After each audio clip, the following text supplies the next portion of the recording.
পবিত্র আমার আল্লাহ বলেন, আমার যেই বান্দাটা আমাকে পবিত্রতার ঘোষণা দিল, আমি আল্লাহ আমার ওই বান্দাকে অপবিত্র রাখি না।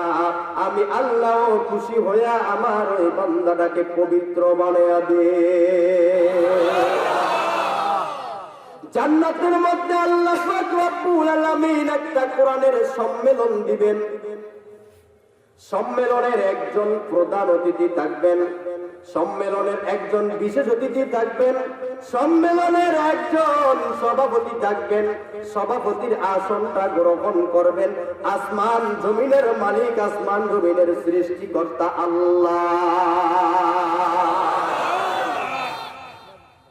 জান্নাতি কনফারেন্সের একজন বিশেষ একজন প্রধান অতিথি থাকবেন, পৃথিবীর কোন সাধারণ মানুষ না, যাকে আল্লাহ পাক রব্বুল আলামিন খুশি মনে আনন্দ নিয়ে সৃষ্টি করেছেন, যাকে সৃষ্টি না করলে আল্লাহ কিছুই সৃষ্টি করতেন না। তার নামটা কি বলেন? মুহাম্মদুর রাসূলুল্লাহ সাল্লাল্লাহু আলাইহি ওয়াসাল্লাম। সেই জান্নাতি কনফারেন্সের প্রধান অতিথি থাকবে।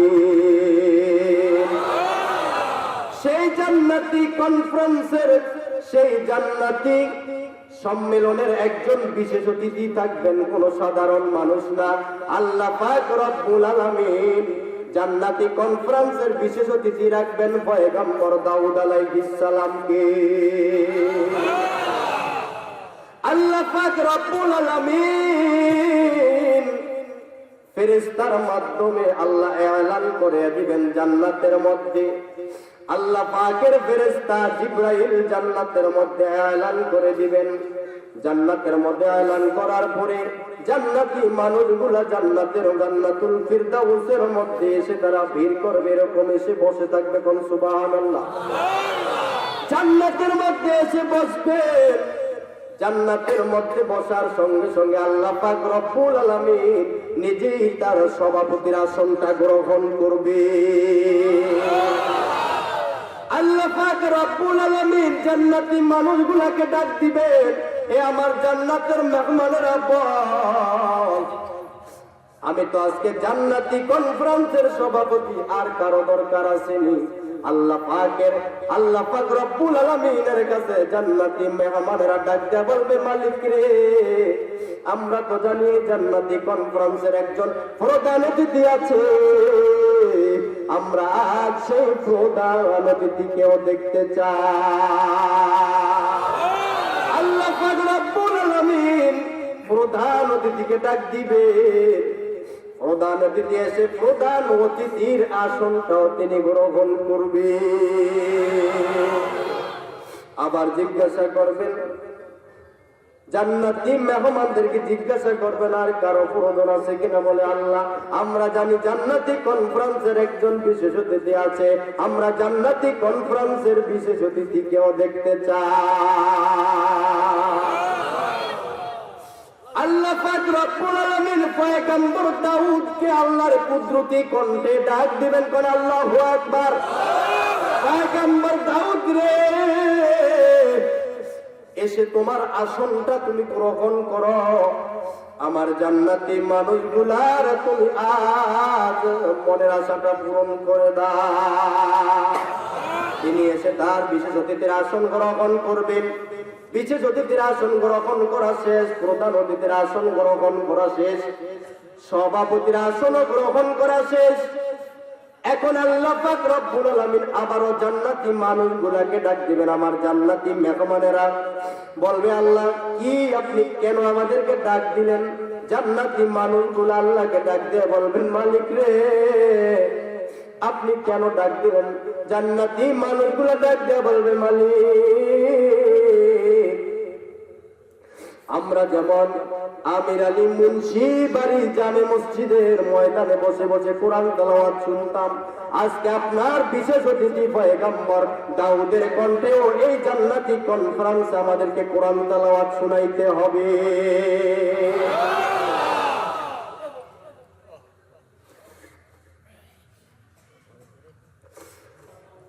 আল্লাহ পাক রব্বুল আলামিন পয়গম্বর দাউদকে ডাক দিবেন, দাউদ রে, আজকে আমার জান্নাতি মানুষগুলাকে তোর সুর দিয়ে তোর কণ্ঠটা দিয়ে একটু কোরআন তেলাওয়াত শুনায়া দে। পয়গম্বর দাউদ দাঁড়িয়ে যাবে কোরআন তেলাওয়াত করার জন্য। পয়গম্বর দাউদ ডাক দিয়ে বলবে, মালিক রে, আজকে আপনি তো আমাকে কোরআন তেলাওয়াত করার জন্য তারা করাইলেন, কিন্তু আপনি তো আমার উপরে কোরআন নাজিল করেন নাই, আর আমি কোরআন তেলাওয়াত করার যোগ্যতা আমি পয়গম্বর দাউদের মধ্যে না। আল্লাহ পাক রব্বুল আলামিন বলবেন, দাউদ রে, আজকে আমার জান্নাতি বান্দারা যাতে তোর কণ্ঠের কোরআন তেলাওয়াত শুনতে চেয়েছে, আজকে আমি আমার জান্নাতি মানুষগুলোকে বিমুখ করতে চাই না। আমি আল্লাহ তোকে আজ আমার কোরআন তেলাওয়াত করার যোগ্যতা দিয়ে দিলাম। পয়গম্বর দাউদ আল্লাহর ওয়াদার অনুযায়ী কোরআন তেলাওয়াত করা শুরু করে দিবেন। বলেন আল্লাহু আকবার। যখন কোরআন তেলাওয়াত করব, আল্লাহু আকবারের ধ্বনি দিয়ে ময়দানটাকে কাঁপিয়ে ফেলতে হবে। রাজি আছেন ইনশাআল্লাহ? পয়গম্বর দাউদ আলাইহিস সালাম দাঁড়িয়ে কোরআন তেলাওয়াত করা শুরু করে দিবেন। আল্লাহু আকবার।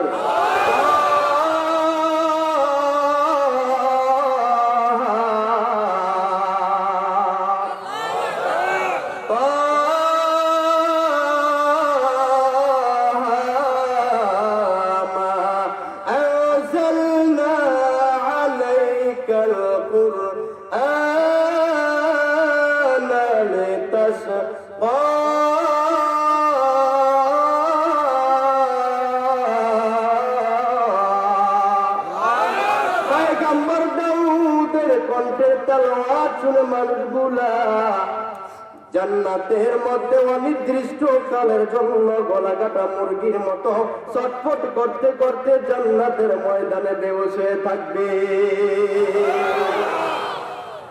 পয়গম্বর দাউদ আলাইহিস সালামের কণ্ঠের তেলাওয়াত এত বড় মধুর, এত বড় মধুর।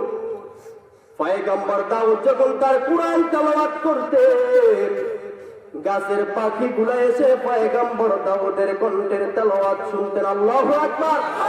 পয়গম্বর দাউদ যখন তার কিতাব তেলাওয়াত করতেন, নদীর মাছগুলা নদীর কিনারায় এসে পয়গম্বর দাউদের তেলাওয়াত শুনতেন।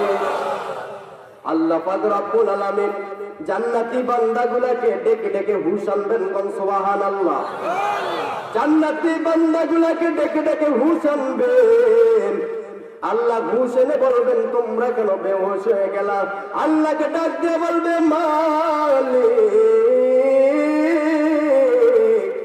এত সুন্দর কণ্ঠের তেলাওয়াত আর কোনদিন শুনি না। আল্লাহ পাক জান্নাতি মানুষগুলাকে আবার ডাক দিবেন, এ আমার জান্নাতি মেহমানের, আমি আল্লাহর কাছে আপনাদের চাওয়া পাওয়ার কিছু আছে কিনা? জান্নাতি মানুষগুলা ডাক দিয়ে বলবেন, আল্লাহ, আজকে জান্নাতি সম্মেলনের একজন প্রধান অতিথি আছে, আমরা আজ এই জান্নাতি কনফারেন্সের প্রধান অতিথির কণ্ঠে ও কোরআন তেলাওয়াত শুনতে চাই। আপনাদের কাছে খারাপ লাগেনি? জান্নাতি কনফারেন্সের একজন প্রধান অতিথি আছে, আমরা প্রধান অতিথির কণ্ঠে ও কোরআন তেলাওয়াত শুনতে চাই রে আল্লাহ। আল্লাহ পাক রব্বুল আলামিন পয়গম্বর আল্লাহর হাবিবকে ডাক দিবেন, হাবিব রে, আজকে জান্নাতের মধ্যে আপনি যাতে প্রধান অতিথির আসন গ্রহণ করেছেন, আজকে আপনি প্রধান অতিথির কণ্ঠে আমার জান্নাতি বান্দাগুলাকে আমার কালামুল্লাহ শরীফ থেকে তেলাওয়াত করে শোনায়া দেন। জান্নাতি মানুষগুলোর সামনে পয়গম্বরে আরবি সাল্লাল্লাহু আলাইহি ওয়াসাল্লাম দাঁড়িয়ে যাবেন কোরআন তেলাওয়াত করার জন্য। আল্লাহু আকবার। হাবিব কোরআন তেলাওয়াত করার জন্য দাঁড়িয়ে যাবেন। হাবিব কোরআন তেলাওয়াত করা শুরু করে দিবেন। ইয়াসিন,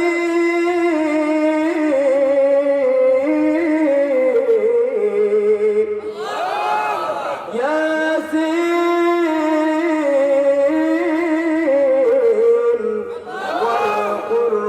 কুরআনিল হাকীম।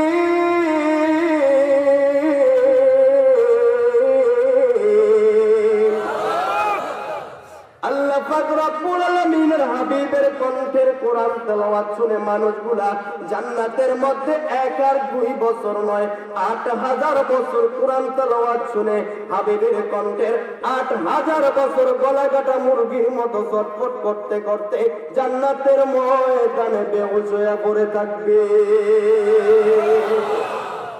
কয় হাজার বছর? 8000 বছর বেহুশ হয়ে থাকবে। আল্লাহ পাক রব্বুল আলামিন জান্নাতি মানুষগুলোকে আবার ডেকে ডেকে হুশ আনবেন। কোন সুবহানাল্লাহ। জান্নাতি মানুষগুলোকে হুশ এনে বলবেন, আমার জান্নাতি মেহমানেরা, তোমরা পয়গম্বর দাউদের কণ্ঠে কোরআন তেলাওয়াত শুনে তোমরা বেহুশ হয়ে গেলা, আমি তোমাদেরকে হুশ আনলাম। আবার তোমরা প্রধান অতিথির কণ্ঠেও কোরআন তেলাওয়াত শুনলে তাও তোমরা বেহুশ হয়ে গেলা, হুশ আনলাম। আজ এই জান্নাতের ময়দানে জান্নাতের মধ্যে তোমাদের আর মনের কোন চাহিদা পূরণ করার দরকার আছে কিনা? মানুষগুলো ডাক দিয়ে বলবে, মালিক রে, আজকে জান্নাতের কনফারেন্সের একজন সভাপতি আছে, আমরা জানি। আল্লাহ বলবেন, আল্লাহকে ডাক দিয়ে বলবেন, আল্লাহ আপনি নিজে জান্নাতি কনফারেন্সের সভাপতি, আপনার কণ্ঠের কোরআন তেলাওয়াত আমরা আজ শুনতে চাই।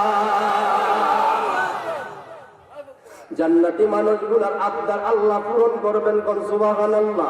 আল্লাহ পাক রব্বুল আলামিন কুদরতি কণ্ঠ দিয়া কোরআন তেলাওয়াত শুরু করে দিবেন। আর রহমান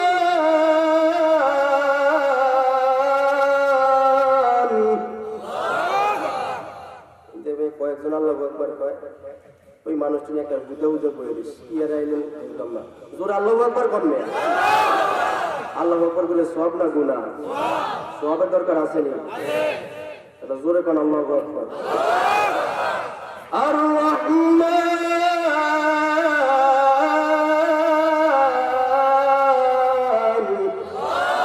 আল্লামাল কুরআন।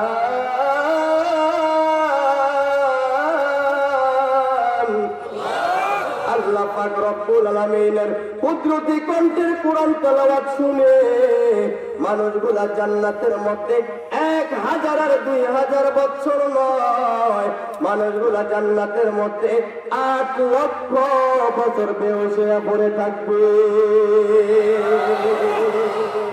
এরে আব্দুল্লাহপুরের মুসলমান, আজকে যদি এই কোরআনের বাগান থেকে আখিরে মুনাজাত দিয়ে যদি যাও, আর আমার আল্লাহ যদি খুশি হয়ে যায়, আমার আল্লাহ সেই জান্নাতি কনফারেন্সের শ্রোতা বানিয়ে দিবে। এই জন্য এখনো আমি আপনাদেরকে বলি, আখিরি মুনাজাত দিয়ে কারা কারা বাড়িতে যাইতে রাজি আছেন? দেখি হাত তুলে। নারায়ে তাকবীর, নারায়ে তাকবীর। আল্লাহ কবুল করুক, আমিন। আপনারা এখানে মাহফিল দেওয়াতে খুশি না বেজার? কারা কারা খুশি? আল্লাহ সবাইকে কবুল করুক, আমিন। শোনো শোনো আব্দুল্লাহপুরবাসী, শোনো দিয়া মন, শোনো শোনো আব্দুল্লাহপুরবাসী, শোনো দিয়া মন, ভালো লাগলো যুবক ভাইদের মাহফিল আয়োজন, ঠিক কিনা? আর জোরে করবে, ঠিক কিনা? শোনো শোনো আব্দুল্লাহপুরবাসী, শোনো দিয়া মন, শোনো শোনো আব্দুল্লাহপুরবাসী, শোনো দিয়া মন, ভালো লাগলো যুবক ভাইদের মাহফিল আয়োজন, হায় রে ভালো লাগলো যুবক ভাইদের মাহফিল আয়োজন, ঠিক কিনা? এই মাহফিলে আসছেন যারা মুসলমান সবাই, কারো গায়ে লেখা তো নাই তাবলীগ চর্ম নাই, ঠিক কিনা?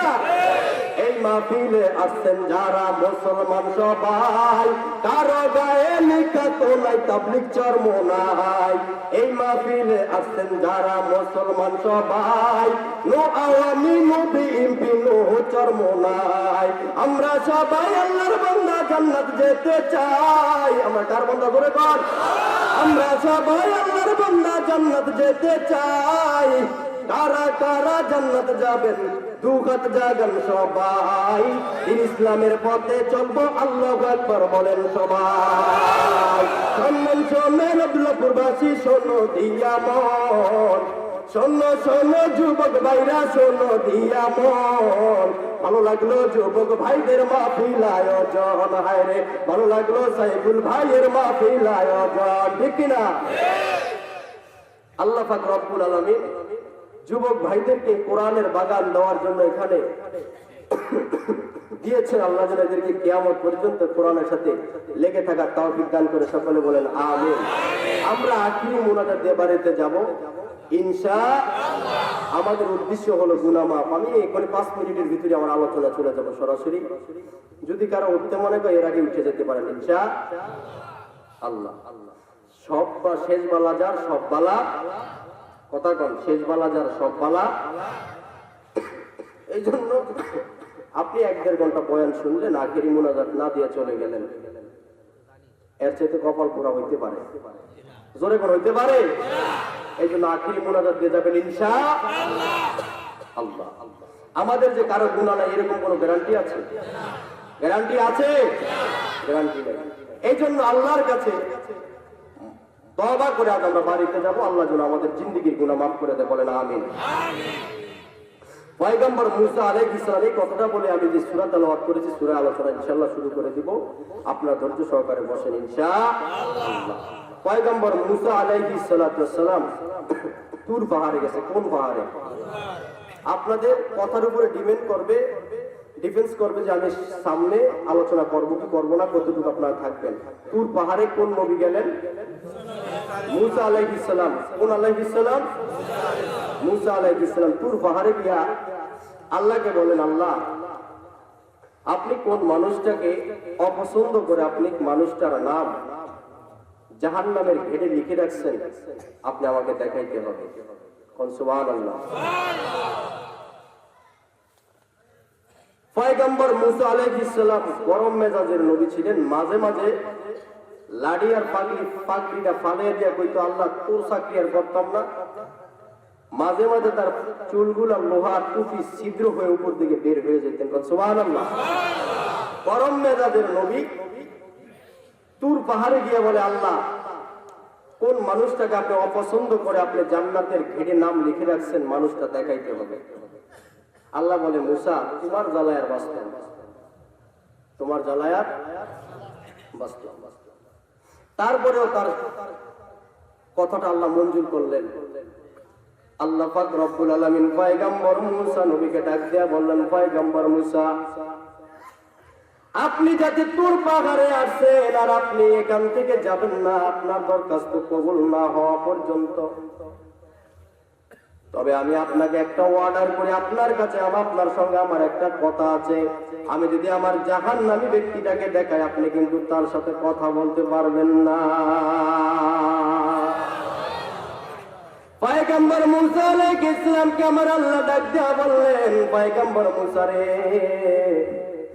আমার বান্দা যুগ যুগ ধরে গুনাহ করেছে তার গুনাহটা আমি মানুষের মাঝে প্রকাশ করি নাই আজ তুমি যদি আমার গুনাহগার ব্যক্তিটাকে দেখতে চাও তবে আমি তোমাকে দেখাইতে রাজি আছি কিন্তু আমার গুনাহগার ব্যক্তির সঙ্গে কথা বলার পারমিশন আমি আল্লাহর পক্ষ থেকে না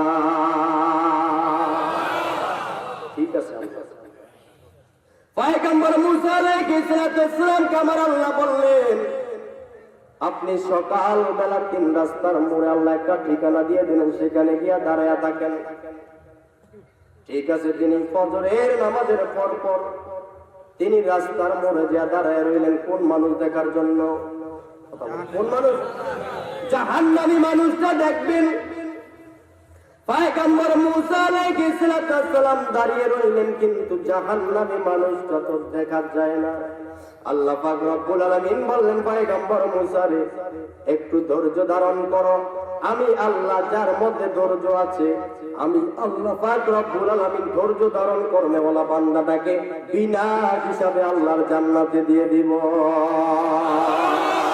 ইন্নামা ইউওয়াফাস সাবিরুন ইন্নামা ইউওয়াফাস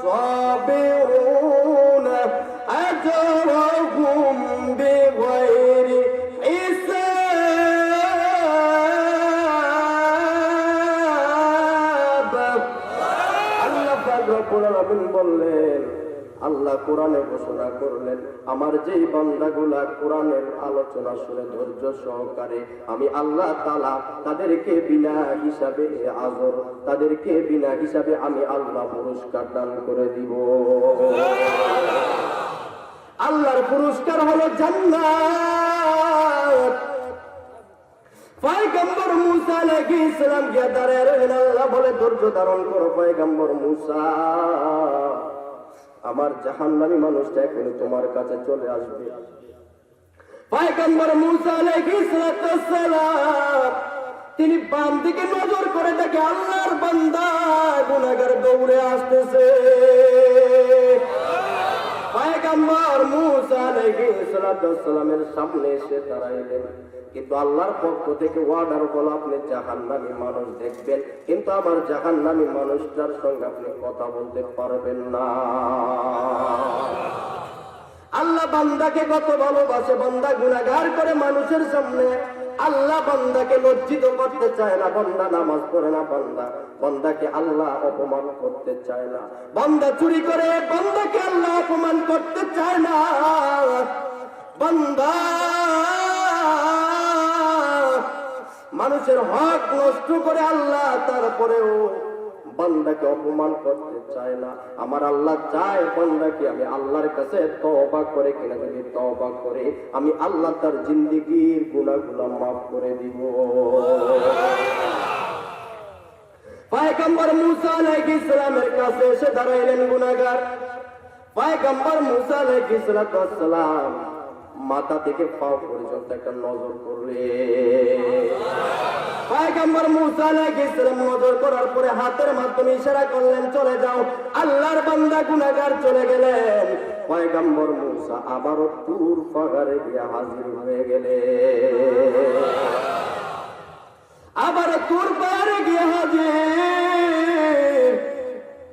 আল্লাহকে আবার ডাক দিয়ে বললেন, মালিক রে, আমি তো আবারও তুর পাহাড়ে। আল্লাহ বললেন, পয়গম্বর মুসা কম জ্বালান, জ্বালাও না, আবার কেন আসছো?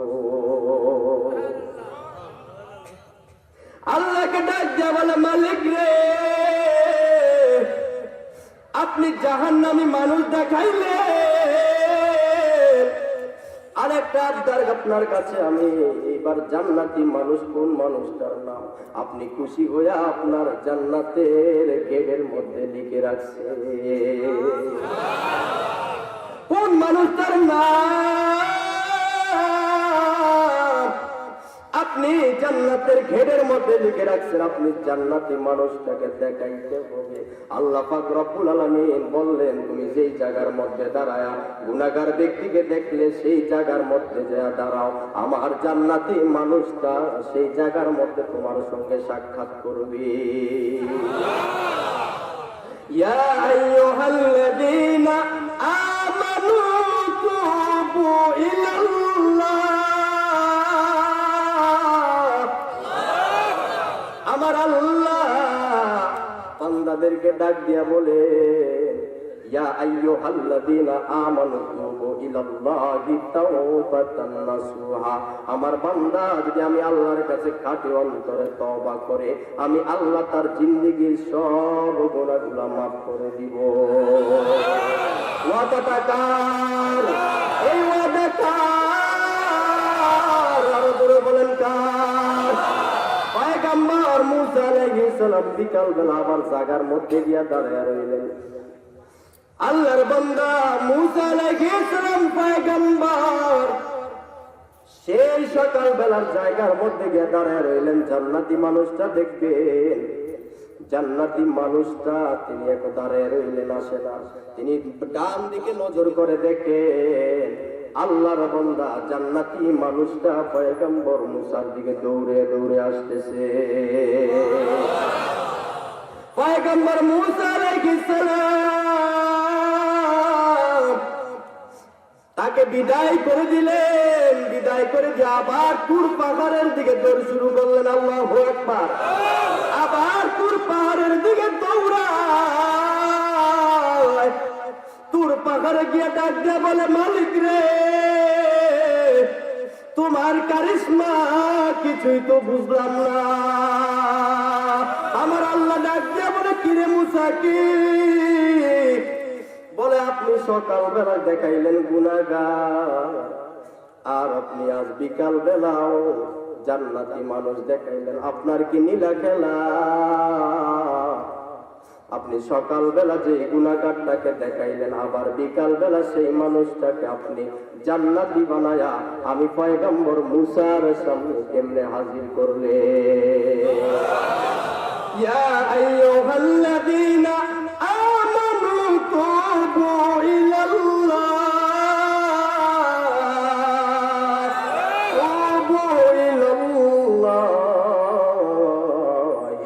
তাওবাতান নাসুহা। আমার আল্লাহ পয়গম্বর মুসাকে ডাক দিয়ে বললেন, পয়গম্বর মুসা রে, আমি আল্লাহ যখন সকালবেলা তোমার কাছে জাহান্নামী ব্যক্তিটাকে আমি পাঠাইলাম, তুমি তাকে বিদায় করে দিলে। আবার বিকাল বেলা যখন তোমার থেকে সে সকালবেলা বিদায় নিয়ে গেছে, বিদায় নেওয়ার পরে সে গুনার কথা স্মরণ করে আমি আল্লাহর কাছে এমন ভাবে তওবা করেছে, আমি আল্লাহ তার গুনাহগুলা মাফ করে নিষ্পাপ বানায়া বিকাল বেলা আবার সেই মানুষটাকে তোমার কাছে পাঠাইতে বাধ্য হয়েছি। আব্দুল্লাহপুর ইউনিয়নের মুসলমান, এই ময়দানে আসছেন, কারো গুনাহ নাই এমন কথা বলা যায় না। যদি আল্লাহর কাছে তওবা করতে পারে, আমার আল্লাহ মুসা আলাইহিস সালামের জামানার ব্যক্তির মতো আল্লাহ গুনাহ মাফ করে দিয়ে আমার আল্লাহ নিষ্পাপ বানায়া বাড়িতে ফিরিয়ে দিবেন কে? আর ধরে বলেন কে? আমার আল্লাহ ফিরিয়ে দিবেন। এই জন্য আখিরি মুনাজাত হবে। আখিরি মুনাজাতে আপনারাও আমার জন্য দোয়া করবেন, আমি আপনাদের জন্য দোয়া করব। আমার আল্লাহ কার দোয়া কবুল করে বলা যায় না। হাফেজ আব্দুল আউয়াল জনপুরি রহমাতুল্লাহি আলাইহি ফাজাইল বিসমিল্লাহ নামক কিতাবের মধ্যে লিখলেন, আল্লাহর যদি কোনো বান্দা আবেগ নিয়ে আবেগ ভরা কণ্ঠ নিয়ে একবার বিসমিল্লাহ শরীফ পাঠ করে, কয়বার? আরো জোরে বলেন কয়বার? আরো জোরে বলেন কয়বার? একবার বিসমিল্লাহ শরীফ পাঠ করে আল্লাহ পাক রব্বুল আলামিন খুশি হয়ে তার আমলনামার মধ্যে 104 খানা কিতাব তেলাওয়াত করলে যেই পরিমাণ নেক হয়, তার আমলনামার মধ্যে আমার আল্লাহ ওই পরিমাণ নেক দিয়ে দেয়। আমার সাথে কণ্ঠটা ছেড়ে দিয়ে পড়েন, বিসমিল্লাহির রহমানির রহিম,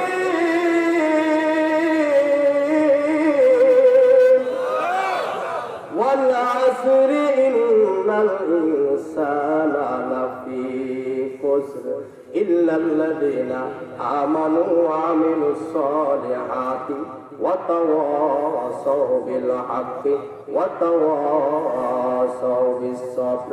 আল্লাহ পাক রব্বুল আলামিন এই সূরার মধ্যে আল্লাহ পাক রব্বুল আলামিন সময়ের কসম করে আমার আল্লাহ বান্দাদেরকে জানিয়ে দেয়, হে আমার বান্দার দল, ওয়াল আসরি সময়ের কসম, ইন্নাল ইনসানা লাফি খুসর, আমার যত বান্দার দলেরা আছে, আমার সমস্ত বান্দাগুলা সময় সংক্রান্ত বিষয়ে জাহান্নামী।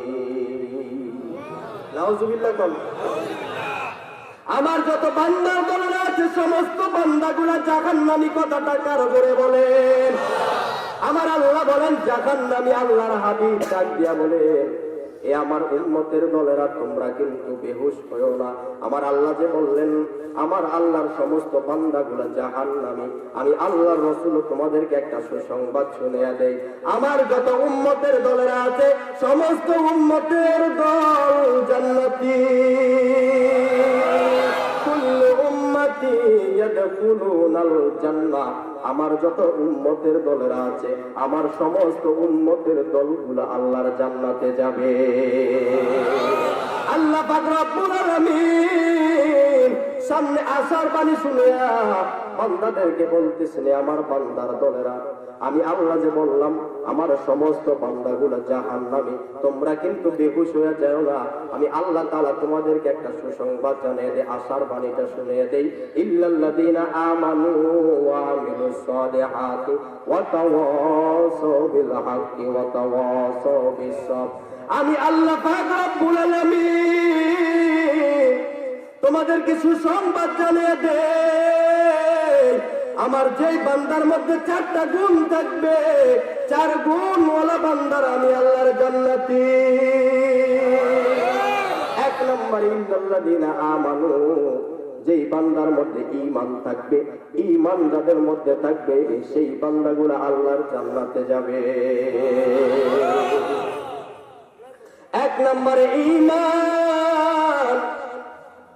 কেমন ঈমান রে বাঙালি মুসলমান, কেমন ঈমান হলে আল্লাহর জান্নাত পাওয়া যাবে, আল্লাহ জান্নাত দান করবেন।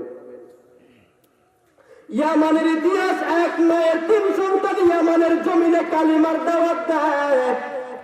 ইয়ামানের বাদশা বেঈমান, কালিমার দাওয়াত সহ্য করতে পারে না। ইয়ামানের জমিনে অর্ডার করলেন, আমার ইয়ামানের জমিনে এক আল্লাহর যে ব্যক্তি কথা বলবে, কালিমার দাওয়াত দিবে, তাকে হত্যা করতে হবে, তাকে ফাঁসিতে ঝুলাইতে হবে। 1 মায়ের 3 সন্তান কালিমার দাওয়াত দেয়। বেঈমান বাদশার সহ্য হয় না, তারা বলে আমাদের ইয়ামানের জমিনে আল্লাহর কথা বলা যাবে না, আমাদের ইয়ামানের জমিনের মধ্যে কালিমার কথা বলা যাবে না, একত্ববাদের কথা বলা যাবে না। 1 মায়ের 3 সন্তান কালিমার দাওয়াত দেয়। কার দাওয়াত? আরো জোরে বলেন কার? আল্লাহর দাওয়াত দেন। বাদশা সেনাবাহিনীদেরকে, পুলিশ বাহিনী, গোয়েন্দা বাহিনী নিয়ে তিনি বৈঠকে বসে গেলেন। আমার ইয়ামানের জমিনের মধ্যে যদি কোনো আল্লাহর বান্দা কালিমার দাওয়াত দেয়, তাকে হত্যা করতে হবে। তারা বৈঠকে পাস হয়ে গেল। সেনাবাহিনী, গোয়েন্দা বাহিনী, পুলিশ বাহিনী তারা অভিযান শুরু করে দিলেন। অভিযান চালায়া 1 মায়ের 3 সন্তানকে গ্রেফতার করলেন। তারা বলে শুধু লা ইলাহা ইল্লাল্লাহ। আমাদের রব কয়জন? আল্লাহু আহাদ। আমাদের রব কয়জন? আমাদের রব একজন। ইয়ামানের জমিনে 1 মায়ের 3 সন্তানকে গ্রেফতার করলেন। গ্রেফতার করে বাদশার কাছে কল দিলেন, বাদশা আপনার ইয়ামানের জমিনে 1 মায়ের 3 সন্তান শুধু তারা এক আল্লাহর কথা বলে। বাদশা বললেন তাদেরকে জেলখানার মধ্যে আবদ্ধ করে নে। তাদেরকে জেলখানার মধ্যে আবদ্ধ করার পরে বাদশা তাদের কাছে ফোন করলেন, এদেরকে আমার আদালতের মধ্যে হাজির কর। আদালতের মধ্যে হাজির করার পর 1 মায়ের 3 সন্তানকে ডাক দিয়ে বলে, 1 মায়ের 3 সন্তান তোমরা এখন ইমাম ছেড়ে দাও, তোমরা যদি চেয়ারম্যানই চাও তোমাদেরকে চেয়ারম্যানই দেওয়া হবে। বলে আমরা চেয়ারম্যানের রূপে কখনো আমরা আল্লাহর বিরুদ্ধে কথা বলতে পারি না। 1 মায়ের 3 সন্তান তারা ডাক দিয়ে বলে, বাদশা বেঈমান, আপনি যদি আমাদেরকে মেরে ফেলতে চান মেরে ফেলতে পারেন, কিন্তু ঈমান নিতে পারবেন না। 1 মায়ের 3 সন্তানকে ডাক দিয়া বলে, আমি বাদশাকে রব বলে স্বীকার কর। বলে আমরা ঈমান দিতে রাজি নাই, আমরা যদি জীবন দিতে চাও, জীবনটা নিতে চাও, জীবনটা আমরা দিতে রাজি আছি, জীবনটা দিতে রাজি আছি। তাদেরকে বলে তোমরা যা চাও তোমাদেরকে এমপি পদ দেওয়া হবে। বলে বাদশা আপনি যদি এমপি পদের লোভ দেন, আমরা মুসলমানেরা কখনো এমপি পদের লোভে আমরা আল্লাহর বিরুদ্ধে কথা বলতে পারি না। আমরা ঈমান এনেছি আল্লাহর জান্নাতে যাব বলে রে বেঈমান, আমরা আল্লাহর বিরুদ্ধে কথা বলতে পারি না। বলে তোমরা যদি মন্ত্রিত্ব চাও, মন্ত্রিত্ব তোমাদের ডাক দেয়া বলে বাচ্চা তুমি কি জানো না মুসলমানেরা যে কদম সামনে দেয় মুসলমানেরা ওই কদম কোনদিন পিছনে নেয় না, ঠিক কিনা? বাদশাকে হুঁশিয়ার করে দিলেন। বাদশা বলে এদের তো ইমান ছাড়বে না, একটা কাজ কর জল্লাদরে, একটা তৈলের ডেক গরম কর, এদেরকে তৈলের মধ্যে ফেলে তাদের ইমানটা নষ্ট করতে হবে। আমি আপনাদের কাছে বলে যাই, আরে আব্দুল্লাহপুরের মুসলমান ইমানদার ইমানওয়ালারা তৈলের বয়ে, জেলখানার বয়ে, ফাঁসির বয়ে কি আমার আল্লাহর বিরুদ্ধে কথা বলতে পারেনি? জোরে বলে মুসলমানেরা ফাঁসির মঞ্চে দাঁড়িয়ে বলে আমাদের রব আল্লাহ, ইন্নাল্লাযীনা ক্বালু রাব্বুনাল্লাহ, আমাদের রবকে। আরো জোরে বলেন কে? আমাদের রব আল্লাহ। তৈলটাকে গরম করা হলো, জল্লাদ তৈলটাকে গরম করা শুরু করলেন। একই মায়ের 3 সন্তানকে তৈলের মধ্যে ফেলে তাদেরকে মেরে ফেলবেন। তারা কেন ইমান ছাড়ে না? যখন তৈলটা টকবকে গরম করতেছে, একই মায়ের 3 সন্তান আল্লাহর কাছে আল্লাহকে আল্লাহ বলে ডাক দেওয়া শুরু করছে। মালিক ডাক দিয়ে বলে, মালিক রে, তুমি যদি আমাদের জীবন চাও জীবনটা নিয়ে যাও, কিন্তু যে ইমান নামের দৌলত দিয়েছো ইমানটা কেড়ে নিও না। একই মায়ের 3 সন্তানের হাতে পায়ে বেঁধে ফেললেন, এদেরকে আগুনের মধ্যে ফেলে দিবেন, তৈলের মধ্যে ফেলে দিবেন। এবার সেনাবাহিনীর বাদশা ডাক দিয়া বলে, সেনাবাহিনীর প্রধান ডাক দিয়া বলে, বাদশা রে, আপনি এদেরকে যত যাই করলেন এরাও তো ইমান ছাড়ে না, এরা ইমান ছাড়বে না, তবে আপনি এদের মধ্য থেকে 2টা ভাইকে আপনি হাতে পায়ে বেঁধে তৈলের মধ্যে ফেলে দেন, বাকি ছোট ভাইটা ভয়ে ইমানটা ছেড়ে দিবে। একই মায়ের 3 সন্তানের মধ্যে থেকে 2টা সন্তানকে হাতে পায়ে বেঁধে তৈলের মধ্যে ছেড়ে দিলেন। আল্লাহ পাক যে ওয়াদা করলেন, যারা আমার প্রতি ঈমান আনবে, যারা 4টা গুণে গুণান্বিত হবে, আমি আল্লাহ তাদেরকে জান্নাত দান করব। যদিও তাদেরকে তৈলের মধ্যে ফেলে দিলেন, আমার আল্লাহ ঈমান আনার কারণে তৈলের মধ্যে ফালানোর আগে আমার আল্লাহ টান মেরে আল্লাহর জান্নাতে নিয়ে গেছে।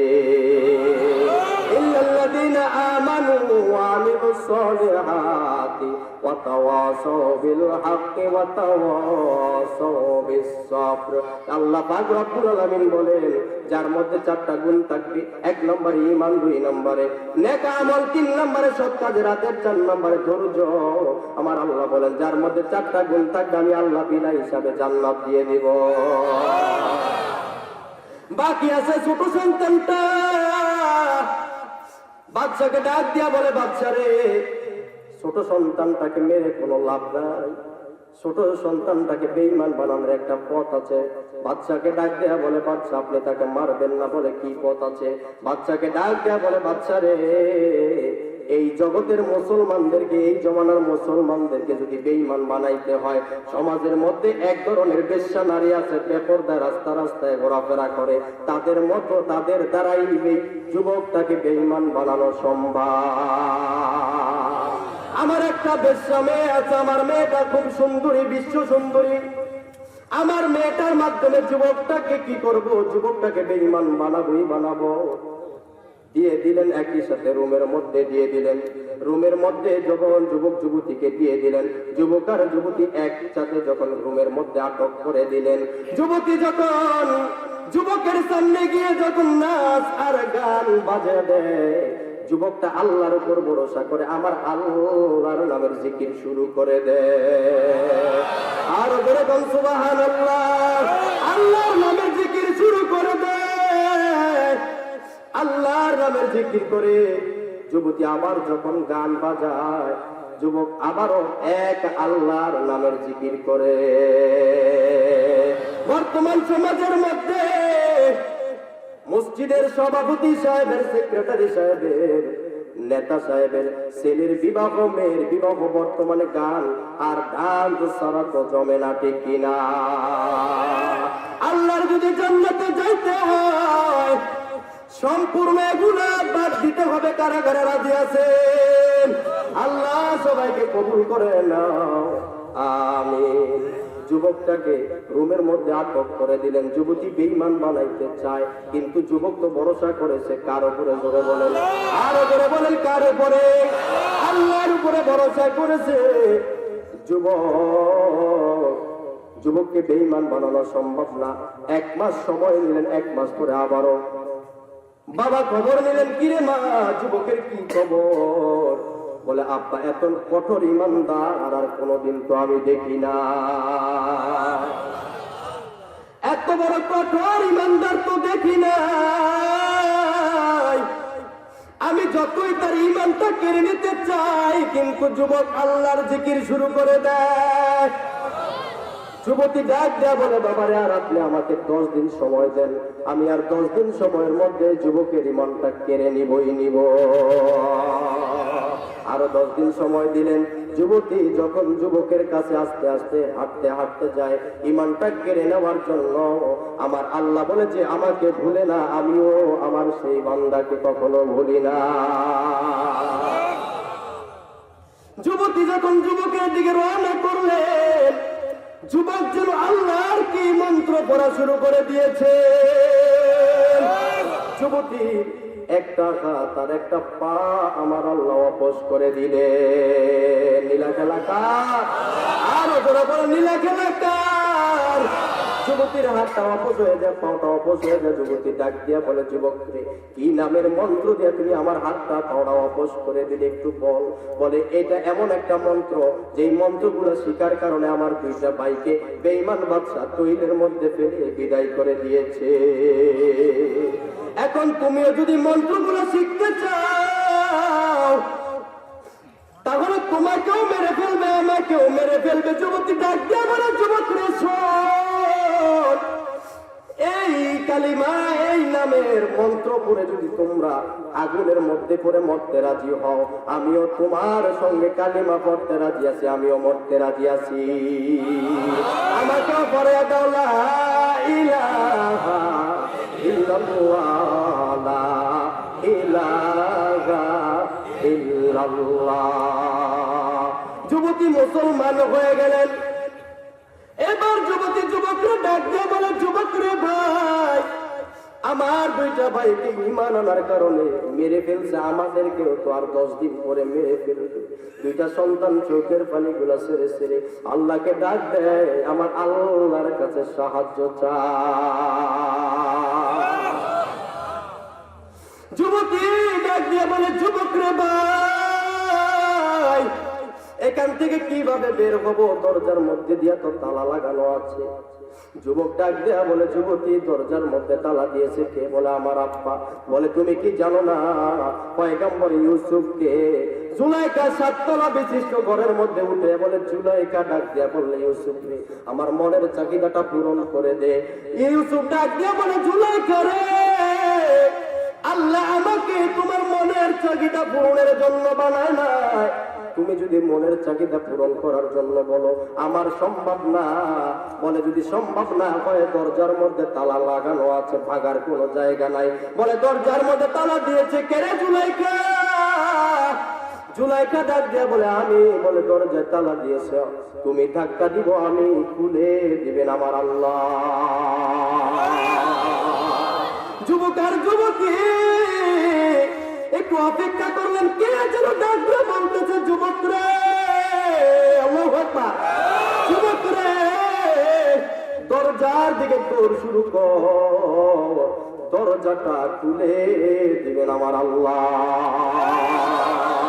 যুবক আর যুবতী দৌড় শুরু করলেন, আল্লাহর কুদরতের মাধ্যমে দরজাটা খুলে যায়। দরজা খুলে গেলেন, যুবক যুবতী ঘর থেকে বের হয়ে দৌড় শুরু করলেন। ইয়ামানের জমিনে আমার 2টা ভাইকে মেরে ফেলা হলো। এক আল্লাহর কথা বলার কারণে, কালিমার দাওয়াত দেওয়ার কারণে ইয়ামানের জমিনে থাকা যাবে না। হকের কথা বলা যায় না, কোরআনের কথা বলা যায় না, আমরাও ইয়ামানের জমিনে থাকবো না। যুবক যুবতী বলে, আমরা কি করতে পারি? আমরা এই দেশ ছেড়ে অন্য দেশে চলে যাব, তারপরে এক আল্লাহর কথা বলবোই বলবো। যুবক আর যুবতী রুম থেকে বের হয়ে দৌড় শুরু করলেন। আল্লাহু আকবার। দৌড়াইতে দৌড়াইতে একটা ময়দানের মধ্যে গিয়ে তারা একটু বিশ্রামের জন্য বসলেন। আল্লাহু আকবার। একটু বিশ্রামের জন্য বসলেন। বিশ্রাম নেওয়ার মধ্যখান দিয়া দেখতেছে দুইটা যুবক ঘোড়ার পিঠে আরোহিত অবস্থায় সামনের দিকে দৌড়ে দৌড়ে আসতেছে। যুবক আর যুবতী ভয় পেয়ে গেলেন। এরা মনে হয় ইয়ামানের জমিনে বেঈমান বাদশারা মনে হয় গোয়েন্দা বাহিনী, আর না হয় সেনাবাহিনী, আর না হয় এরা পুলিশ বাহিনী। এরা তো আমাদেরকে ছাড়বে না, এদের তো দয়া মায়া বলতে কিছু না। এরা বাঙালি মুসলমান, যদি ইমানদারের প্রতি দয়া থাকতো, বিপ্লব চন্দ্র শুভ বুরহানুদ্দিনের জমিনে আমার নবীর বিরুদ্ধে কথা বলেছে তৌহিদি জনতা, সেখানে দলে দলে ময়দান থেকে নবীর ইজ্জত রক্ষা করার জন্য ঘর থেকে বের হয়েছে। এই জমিনে যদি মুসলমানের জন্য মুসলমানের দয়ার মায়া থাকতো, পাঁচটা তাজা প্রাণকে তারা গুল্লি করে হত্যা করতো না, ঠিক কিনা? এই জন্য তারা তো বেফলে যায় না। আমার আল্লাহ বলেন, ওয়ালা তাকুলু লিমান ইউকতালু ফি সাবিলিল্লাহি আমওয়াত বাল আহইয়াউ ওয়ালাকিন লা তাশউরুন।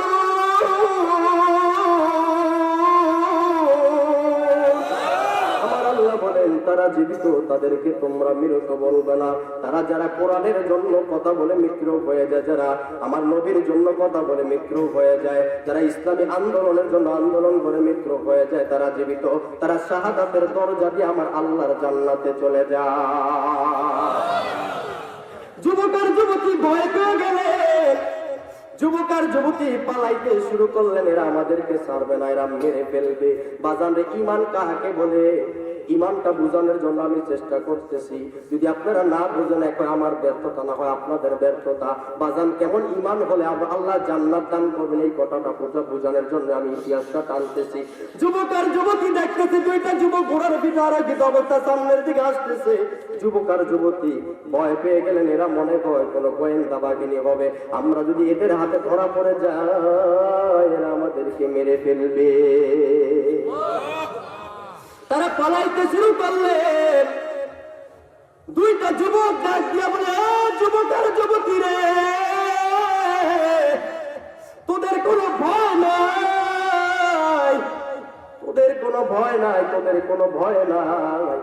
আমরা হলাম ওই দুইটা ভাই, ঈমান আনার কারণে বেঈমান আমাদেরকে তৈলের মধ্যে ফেলে দিয়েছে। আমার আল্লাহ বলেছে ঈমান আনলে জান্নাত দিবে, আল্লাহ টানলে আমার আল্লাহর জান্নাতে নিয়ে গেছে। আশায় আশায় জনম গেল খোদা, চাইলা না ফিরিয়া, আর কত কাল থাকবো মাবুদ তোমার দিদার পানে চাইয়া। আশায় আশায় জনম গেল খোদা, বলেন আশায় আশায় জনম গেল খোদা, চাইলা না ফিরিয়া, আর কত কাল থাকবো মাবুদ তোমার দিদার পানে চাইয়া। যুবক আর যুবতী, যুবক আর যুবতীকে ডাক দিয়ে বলে, আমরা জান্নাত থেকে খবর পেয়েছি তোমার হাতে নাকি এই যুবতী কালিমা পড়ে মুসলমান হয়েছে। আজ আমরা সাক্ষী হইয়া তোমার সঙ্গে যুবতীর বিবাহের বন্ধন সৃষ্টি করে দিলাম। তোমরা দুনিয়াতে কালিমার দাওয়াত দাও, জান্নাতে চলে যাই, দেখা হবে আল্লাহর জান্নাতে।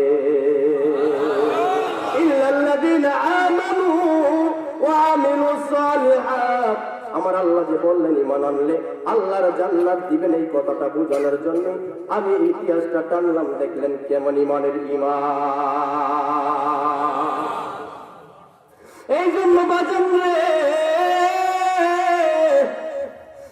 এমন ঈমান নিয়ে আল্লাহর জান্নাতে যাওয়া যাবে না যে ঈমানের কারণে মসজিদের মিনারে আযান দেয়,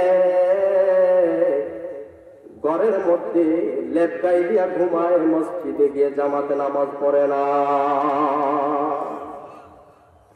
স্ত্রী নামাজের কথা বললে তাকে মারধর করে, এমন মানুষ আসেনি? বহুত আছে, স্ত্রীর কথা মানে না, স্ত্রীর নামাজের কথা বললে মানে না। করোনা কালীন কিছু বড় লোক আছে, পরের হক গায়ে এতিমের হক নষ্ট করে পেট একটা তিমি মাছের মতো বানাইছে। ঠিক কিনা বেয়া?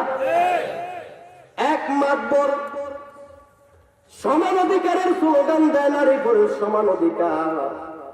নারী আর পুরুষ সমান অধিকার হইতে পারেনি। আরো জোরে কোন পারে? নারী থাকবে ঘরে, পুরুষ থাকবে বাহিরে। পুরুষ কামাই করে খাওয়াবে, সমান অধিকারের স্লোগান দেয়। আল্লাহ বলে সমান অধিকারের স্লোগান দেয়, আমি আল্লাহর ধরা বড় কঠিন ধরা।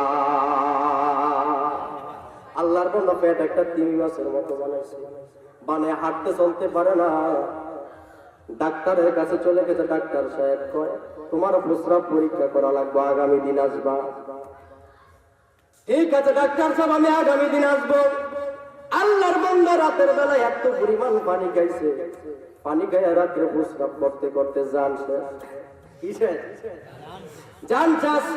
ডাক্তার বলছে বোতলও করে পানি নিয়ে পরীক্ষা করা লাগবে, প্রস্রাব পরীক্ষা করা লাগবে। আল্লাহর বান্দা প্রস্রাব করে স্ত্রীর না বললা খাড়ের নিচে রেখে দিছে। কে নিচে? আরো জোরে কোন? কে নিচে? খাড়ের নিচে রেখে দিলেন। বেনামাজি শয়তান নামাজের দাঁড়াতারি না, স্ত্রীর সাথে ঝগড়া করে। স্ত্রীর সকাল বিকাল 2 টাইম নাস্তা দেয়, মানে কিল দেয়। কি দেয়? স্ত্রী ডাক দিয়া বলে স্বামী তুমি কি আমারে রাখবা না? বলে তোর কিলের ধরনে বোঝস না, করে রাখুন না না রাখুন। তোর তুই কিল দিকেও কি বোঝস না? স্ত্রী স্বামীরে বড় ভয় পাইতেন। আল্লাহর বান্দি ফজরের পরে ঘর কুড়াইতে গিয়া প্রস্রাব গেল, পরে প্রস্রাব বোতল থেকে কাইতে পড়ে গেছে। পড়ে যাওয়ার পরে আল্লাহর বান্দে চিন্তা করে প্রস্রাব যদি না পায় কি একটাও মারি করবো না, সব করবো কইও। আরো জোরে কোন? কই করবো মেয়া? সব ফিডে আল্লাহর বান্দি নিজেই প্রস্রাব করিয়া বোতলে করিয়া জাগার মতো রাইখা দিলেন। আল্লাহর বান্দা 12টার দিকে ভোলা সদর হাসপাতালে গিয়া যখন প্রস্রাব দিলেন, টেস্ট করা হলো। ডাক্তার সাহেব জিজ্ঞাসা করে মাতবর সাহেব আপনি কি করেন? বলে আমি নারী পুরুষ সমান অধিকারের স্লোগান দে। বলে এই জন্যই তো এই অবস্থা। বলে কি অবস্থা ডাকে বল? বলে তোর তো 9 মাস কন্যা হয়েছে। বুঝলা? কয় মাস? 9 মাস। ডাক্তার সাহেব কি বলেন? কয়টা হতো? 9 মাস। আপনারা বলেন পুরুষের কি কোনোদিন সন্তান হয়? পরের হক খায়া, পরের হক নষ্ট করিয়া এতিমের মালকে পেট তিমি মাছের মতো বানায়া। ডাক্তারের কাছে গেলে পেট এত বড় বানাইছে, ভুঁড়ি বাইরিয়া গেছে। এবার ডাক্তার সাহেব পরীক্ষা করে বলতেছে 9 মাস। আল্লাহর বান্দা বেহুশ হয়ে গেলেন। আমি কি করব? বলে বাড়ির যান। বলে সন্তান কয়টা আপনার? বলে আমার সন্তান 2টা। বলে স্ত্রী আপনার কাছে বিগত দিন বিদায় নিছে, আপনি এখন আপনার স্ত্রী থেকে বিদায় নেওয়া শুরু করেন। আল্লাহর বান্দা বাড়িতে যাক দিয়া বলে স্ত্রী রে আল্লাহর রাস্তায় মাফ করে দিও। বলে কি হইছে? আজীবন কিলাইতে আইছো, আজকে মাফ। আসল গোড়ায় ধরা পড়ছে শয়তান। আজকে কেন মাফ চাও? বলে আমার তো 9 মাস ডাক্তারে কইছে তোমার ছেলে সন্তান কেমনে হইছে, কষ্ট কতটুকু হইছে আমারে বল। আমারে কই পাওয়া লাগবে, আমার প্রস্তুতি গ্রহণ করা লাগবে। স্ত্রী ডাক দিয়া বলে স্বামীরে তোমার কোনো ভয় নাই, নারী পুরুষ সমান অধিকারের স্লোগানটা বাদ দিতে পারবানি? বলে পারবো ইনশাআল্লাহ। বলে আমি জানি তুমি তো বড় খারাপ মানুষ, সকাল বিকাল কি লাও। এই জন্য আমি সকালবেলা ঘর কুড়াইতে যাই, প্রস্রাব বুঝে গেছে। তুমি জানো আমার 9 মাস আমি প্রস্রাব করে রাখছি, সেই রিপোর্ট তোমার মধ্যে গেছি। এই জন্য সমাজের মধ্যে কিছু চালাক আছে, ইমাম সাহেবদেরকে অপমান করে, কোরআনের কথা বললে অপমান করে, স্ত্রীর সাথে খারাপ ব্যবহার করে, নিজের স্ত্রী ঘরে রেখে অন্য পুরুষের সাথে কথা বলে। আছে না নাই মিয়া? মুরাদের মতো তুই একটা আছে না নাই? আজ খেতে ছাগল বন্দি, জলে বন্দি মাছ। ঠিক কিনা? আরো জোরে বল। আজ খেতে ছাগল বন্দি, জলে বন্দি মাছ। মুরাদ মাগির সাথে বলল কথা, রেকর্ড হইল পাস। কি গো তার মন ভালো না। এমন কিছু পুরুষ আসেনি? কথা বলে আছে। নিজের স্ত্রী ঘরে রেখে অন্যের সাথে ফোনে কথা বলে, স্ত্রী প্রতিবাদ করলে তাকে সকাল বিকাল সাইজ করে। মহিলারও কিছু দোষ আছে। আল্লাহ বলেন অকরনা ফি বুয়ুতিকুন্না ওয়ালা তাবাররুজনা তাবাররুজাল জাহিলিয়াতিল্লাহ। তারা ঘরে থাকার জন্য পুরুষের কথা মানে না, বাজারে গেলে মহিলা, রাস্তায় গেলে মহিলা, যেখানে যান মহিলা। ভোলা সদর আমি এক মসজিদে চাকরি করেছিলাম, আমি ভোলা সদরে আসলাম, দেখি মহিলা কোন দিকে তাকায়, ডানে তাকায় তাও মহিলা, বামে তাকায় তাও মহিলা, নিচের দিকে চাই রয়েছি, মানে বাঁচার কোনো উপায় নাই। তিনতলা বিল্ডিং উপরে চাই রয়েছি, হেন চাই দিই তিনগা কন্যা জুবিল্লা, তিনতলা বিল্ডিং এর উপরে তিনগা খায়। তাহলে আল্লাহ কত বড় মুসিবতে রাখছে, আমাদের ঈমান আর ধ্বংসের পথে চলে যাইতেছে। আল্লাহ পাক রব্বুল আলামিন বলেন ইল্লাল্লাযীনা আমানু ওয়া আমিলুস সালিহাত, এক নম্বরে ঈমান, দুই নম্বরে নেক আমল। আল্লাহ বলেন চারটা গুণ যার মধ্যে থাকবে আমি আল্লাহ তাকে বিনা হিসাবে জান্নাত দিয়ে দিব। কেমন নেক আমল করলে? ঈমানের আলোচনা শেষ হয়ে গেল বাজান রে, এখন আসলো নেক আমল, কেমন আমল করলে আমার আল্লাহ জান্নাত দিবেন। অল্প সময় আলোচনা করে মুনাজাত দিয়ে দিব, আপনারা আমার জন্য দোয়া করবেন ইনশাআল্লাহ। কেমন নেক আমল করলে জান্নাত দিবেন? আমার আল্লাহ যে বললেন বান্দাকে জান্নাত দিবেন, কেমন আমল করলে জান্নাত দিবেন? আব্দুল্লাহ ইবনে মুবারক রাহমাতুল্লাহি আলাইহি একজন বড় ওলিয়ে কামেল, তিনি একজন মুহাদ্দিস, তিনি যখন ইন্তেকাল করলেন তার বাড়ির দরজা একজন কামার বসবাস করত, কামার তিনি ইন্তেকাল করলেন। তার জমানার একজন আল্লাহর বান্দা স্বপ্নের ঘরের মধ্যে দেখেন আব্দুল্লাহ ইবনে মুবারককে আমার আল্লাহ জান্নাত দান করেছে। সুবহানাল্লাহ, আমার আল্লাহ জান্নাত দান করেছে। আল্লাহর ওলি আব্দুল্লাহ ইবনে মুবারককে ডাক দিয়ে বলে, মুবারক, আল্লাহ তোমার সঙ্গে কেমন ব্যবহার করেছেন নেক আমল করার কারণে, নামাজ পড়ার কারণে, রোজা রাখার কারণে, পর্দা করার কারণে। বলে আল্লাহ আমাকে জান্নাত দান করেছে। বলে আমার চাইতে বড় একটা জান্নাত, আমার দরজার একটা আমার রে আল্লাহ দান করেছে। আল্লাহর বান্দা ঘুম ভেঙে গেল, সকালবেলা কামারের বাড়ির দিকে রওনা শুরু করলেন, দৌড় শুরু করলেন। আল্লাহু আকবার, কামারের বাড়ির দিকে দৌড় শুরু করলেন। কামারের বাড়িতে গিয়া ডাক দিলেন, ঘর থেকে তার ছেলে বের হয়ে আসছে। তোমার আব্বা কি আমল করার কারণে আল্লাহ এত বড় জান্নাত তোমার আব্বাকে আব্দুল্লাহ ইবনে মুবারকের চাইতে বড় জান্নাত দিয়েছে? তোমার আব্বাকে এত বড় জান্নাত দিয়েছে কি আমল করার কারণে? বলে আমি তো জানি না, আমার মাকে একটু জিজ্ঞাসা করতে পারেন। তার মা আসছে, ডাক দিয়া বলে, মারে আপনার স্বামী কি আমল করার কারণে? আপনার স্বামী তো দাও ঘন্টা কুড়াল বানাইতো, আপনার স্বামী তেমন কোনো আমল দেখি নাই, কি আমল করার কারণে আল্লাহ আব্দুল্লাহ ইবনে মুবারকের চাইতে বড় জান্নাত দিয়েছে? বলে আমার স্বামীর এক নম্বর আমল হলো, আমার স্বামী যখন দাও ঘন্টা কুড়াল বানাইতেন, হাতুড়িটা যখন উপর দিকে উঠাইতেন, সঙ্গে সঙ্গে মসজিদের মিনারে আজান হইলে পিছন থেকে সামনে না এনে পিছনে ফেলে দিয়ে মসজিদে গিয়ে জামাতের সাথে নামাজ আদায় করতে। আর দুই নম্বর, আব্দুল্লাহ ইবনে মুবারক যখন নামাজ পড়তেন, আমার স্বামী তার আমলটা দেখে দেখে আল্লাহর কাছে কান্নাকাটি করতেন, চোখের পানি ফেলে ফেলে আল্লাহকে বলতেন, আল্লাহ রে আব্দুল্লাহ ইবনে মুবারকের মতো আমল করার তৌফিক দিয়া দাও। আমার আল্লাহ তার কথাগুলা গ্রহণ করে আল্লাহ কবুল করেছেন, তার চোখের পানি কবুল করেছেন। আমার আল্লাহ আজ তার এই আমলের বিনিময় আব্দুল্লাহ ইবনে মুবারকের চাইতে বড় জান্নাত আল্লাহ দিয়েছে। মাওলার ইশকে জ্বলে আগুন, নিভাইলে যে নিভবে না, পুরে পুরে সাই গইল এই যে পাগলের সিনা, পুরে পুরে সাই গইল এই যে পাগলের সিনা। মাওলার ইশকে জ্বলে আগুন, নিভাইলে যে নিভবে না, পুরে পুরে সাই গইল এই যে পাগলের সিনা। ধরা দিয়ে দাও না ধরা,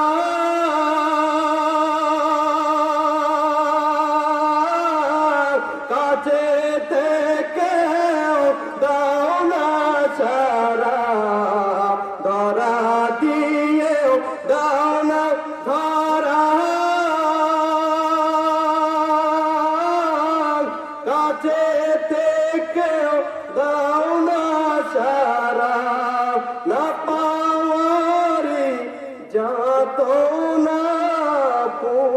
পুরে সে গইল এই যে পাগলের সিনা পুরে পুরে সে গইল এই যে পাগলের সিনা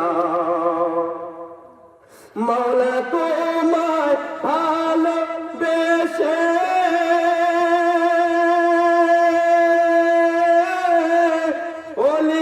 পুরে গন্ধ আসে মাওলা তোমায় ভালোবেসে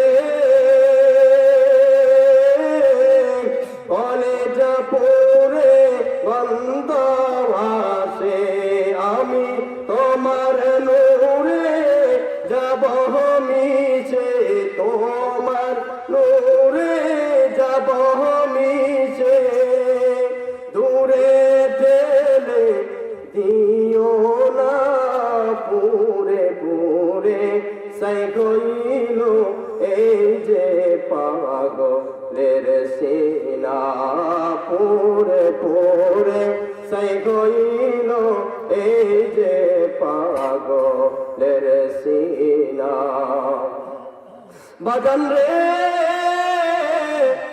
আব্দুল্লাহপুর ইউনিয়নের মুসলমান আল্লাহ যে বললেন 4 গুণওয়ালা মানুষকে জান্নাতে দিবেন।